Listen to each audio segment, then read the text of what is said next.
PV Anwar MLAയുടെ ജനകീയ യാത്ര വന നിയമ ഭേദഗതി ജനവിരുദ്ധമാണ് എന്നാരോപിച്ചാണ് അദ്ദേഹം ജനകീയ യാത്ര സംഘടിപ്പിക്കാൻ തീരുമാനിച്ചത്. പക്ഷേ അദ്ദേഹത്തിന്റെ പാർട്ടിയെ കൊണ്ട് ജാഥ വിജയിപ്പിക്കാൻ കഴിയില്ല. കാരണം പാർട്ടിയിൽ ആളില്ല എന്ന് കൃത്യമായി അറിയുന്ന ആളാണ് PV Anwar. ആളുകളെ വാടകയ്ക്കെടുക്കുകയാണ് ചെയ്യുന്നത്. അത് നേരത്തെ പുറത്തായതാണ് വിവരങ്ങൾ മുഴുവൻ. പണം കൊടുത്ത് ആളുകളെ കൊണ്ടുവരികയാണ് ചെയ്തത് എന്ന്. അങ്ങനെ പണം കൊടുത്ത് ആളെ ഇറക്കിയാലും ജാഥ വിജയിപ്പിക്കാൻ കഴിയില്ല എന്ന് കൃത്യമായി അറിയാം PV Anwarന്. അതുകൊണ്ട് ആരുടെയെങ്കിലും സഹായം തേടണം. ഇന്നത്തെ സാഹചര്യത്തിൽ ആരുടെ സഹായം തേടണം? കോൺഗ്രസിന്റെ, UDFന്റെ. അങ്ങനെയാണ് ജാഥയുടെ ഉദ്ഘാടനം വയനാട് DCC പ്രസിഡന്റ് ND അപ്പച്ചനെ കൊണ്ട് ചെയ്യിപ്പിക്കും എന്ന് അദ്ദേഹം പ്രഖ്യാപിക്കുകയും പോസ്റ്റർ അടിക്കുകയും ചെയ്തത്. കയ്യോടെ നിഷേധിച്ചു ND അപ്പച്ചൻ. എന്നോട് വിളിച്ച് ചോദിച്ചിരുന്നു, പാർട്ടിയോട് ചോദിച്ചു പറയാം എന്നാണ് പറഞ്ഞത്.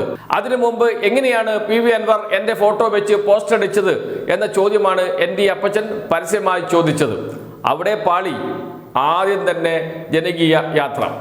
ND അപ്പച്ചനെ പങ്കെടുപ്പിക്കുന്നതോടൊപ്പം തന്നെ കോൺഗ്രസ് നേതാവാണ്. മറ്റു കോൺഗ്രസ് നേതാക്കളെയും ക്ഷണിച്ചിരുന്നു. അവരും പറഞ്ഞു. കോഴിക്കോട് DCC പ്രസിഡന്റിനോട് ചോദിച്ചിരുന്നു. അദ്ദേഹവും പറഞ്ഞു പാർട്ടിയോട് ചോദിച്ചു പറയാമെന്ന്. പാർട്ടി പറഞ്ഞു പങ്കെടുക്കണ്ട എന്ന്. അതുകൊണ്ട് ഒരു കോൺഗ്രസ് നേതാക്കളും പങ്കെടുക്കില്ല എന്ന് അറിയിച്ചു PV Anwarനെ. അപ്പോഴാണ് മറ്റൊരു വഴി തേടാമെന്ന് ആലോചിച്ചത് മുസ്ലിം ലീഗ് നേതാക്കളെ.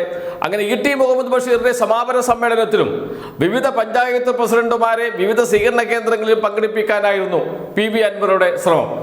UDFന്റെ ചെയർമാൻ എന്ന നിലയിൽ VD സതീശൻ പറഞ്ഞു അത് പറ്റില്ല. DMK എന്ന് പറയുന്ന പാർട്ടി UDFന്റെ ഭാഗമല്ല. അങ്ങനെയുള്ള ഒരു പാർട്ടിയുടെ പരിപാടിയിൽ പങ്കെടുക്കേണ്ടതില്ല എന്ന് പറഞ്ഞു. അതോടുകൂടി ആ വഴിയും അടഞ്ഞു. പിന്നെ എങ്ങനെ ജാഥ മുന്നോട്ട് കൊണ്ടുപോകും? ഒരിക്കലും കഴിയില്ല. ജാഥ പ്രഖ്യാപിക്കുകയും ചെയ്തു. പിന്നെ ഒരു രക്ഷയുള്ളൂ, ജാഥ തുടങ്ങി എന്തെങ്കിലും ഒരു കാരണം കിട്ടിയാൽ അപ്പോൾ അവസാനിപ്പിക്കാം എന്ന്. അങ്ങനെ ഒരു കാരണം കിട്ടി. ഒരു ആദിവാസി യുവാവ് ആന ചവിട്ട് മരിച്ച സംഭവം, അതിൽ പിടിച്ച് DFO ഓഫീസിലേക്ക് മാർച്ച്, സംഘർഷം. അതോടുകൂടി ജാഥയും നിർത്തിവെച്ചു. സാധാരണ ഇത്തരം ഒരു ആയുധം കയ്യിൽ കിട്ടിയാൽ ജാഥ പൂർവാധികം ഗംഭീരമായി നടത്തുകയല്ലേ വേണ്ടത്?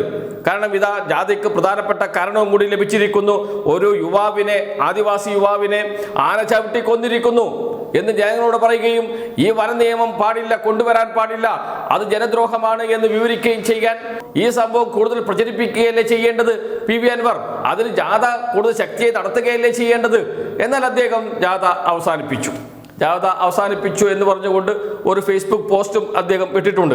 അതിങ്ങനെയാണ്: പ്രിയപ്പെട്ടവരെ, ജനവിരുദ്ധ വന നിയമ ഭേദഗതിക്കെതിരെ വയനാട് പാർലമെന്റ് മണ്ഡലത്തിൽ നടത്തിവരുന്ന ജനകീയ യാത്രയുടെ 2ാം ദിവസമായ ഇന്ന് ജാഥയുടെ ഭാഗമായി നിലമ്പൂരിൽ ആദിവാസി യുവാവിനെ ആന ചവിട്ടിക്കൊന്നതിൽ പ്രതിഷേധിച്ച് നിലമ്പൂർ DFO ഓഫീസ് ഉപരോധിച്ചതുമായി ബന്ധപ്പെട്ട് ജാഥാംഗങ്ങളെ നിലമ്പൂർ ജില്ലാ ഹോസ്പിറ്റൽ പരിസരത്ത് നടത്തിയ പ്രതിഷേധത്തിനിടെ പോലീസ് അറസ്റ്റ് ചെയ്ത് നീക്കിയതിനാൽ ഉണ്ടായ പ്രത്യേക സാഹചര്യം കണക്കിലെടുത്ത് ജാഥയുടെ തുടർന്നുള്ള പ്രയാണം താൽക്കാലികമായി നിർത്തിവെക്കുന്നു എന്ന്.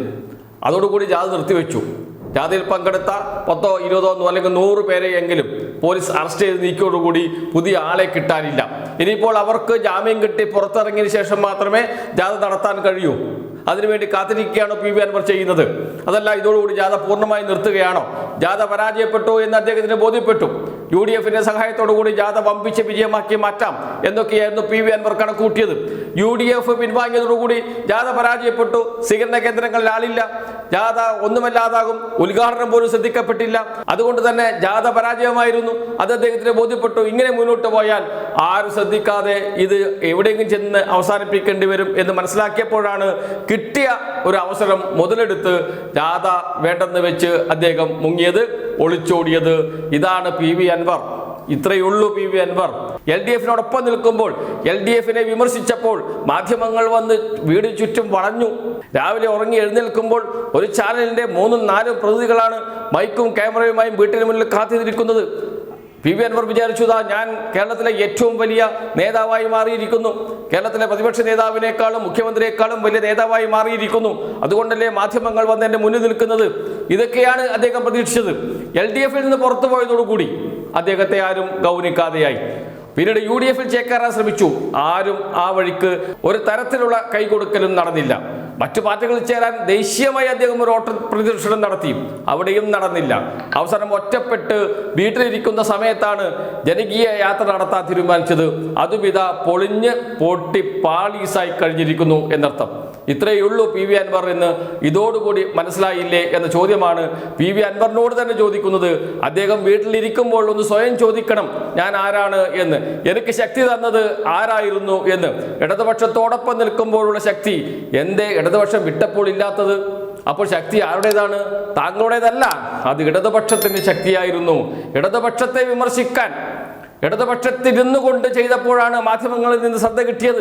ഇടതുപക്ഷത്തിൽ നിന്ന് പുറത്തിറങ്ങി ഇടതുപക്ഷത്തെ വിമർശിച്ചാൽ അതോട് തീരും, ഒന്നുമല്ലാതാകും. അത് അന്ന് മനസ്സിലാക്കാൻ പി വി അൻവറിന് കഴിഞ്ഞിരുന്നില്ല. ഇന്നിതാ മനസ്സിലായിക്കൊണ്ടിരിക്കുന്നു കാര്യങ്ങൾ.